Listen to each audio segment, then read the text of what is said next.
Hillary, the collapse of the Imperial candidacy. Hillary not only had a strategy going into this year of shock and awe and dominate the Democratic Party and be overwhelming in the polls and overwhelming in the money, but she carried it so far when her scandals began to mount of trying to completely boycott the press. No interviews, no reporters allowed within 50 feet of her. Literally, she roped in reporters. When she was doing this parade in New Hampshire, she literally had 4 aides, 2 on each side of the road, each one with the side of a rope. One the lead rope, the other the hind rope. And they would move forward as the parade moved forward and require reporters to stay within the roped-in area, like they were cattle or pigs or something, or some contagious disease.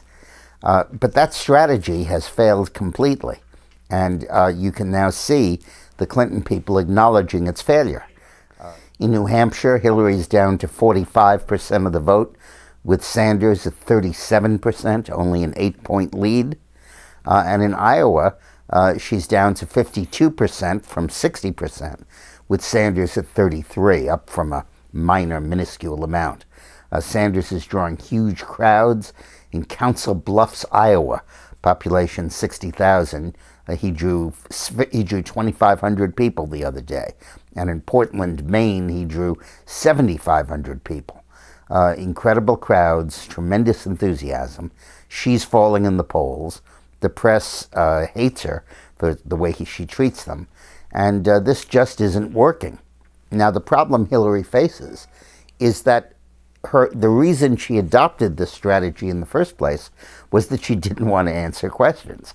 And she wanted to get attention away from her own scandals, be they Benghazi or the email scandal or the Clinton Foundation and the Clinton money or the speaking fees or any of that stuff.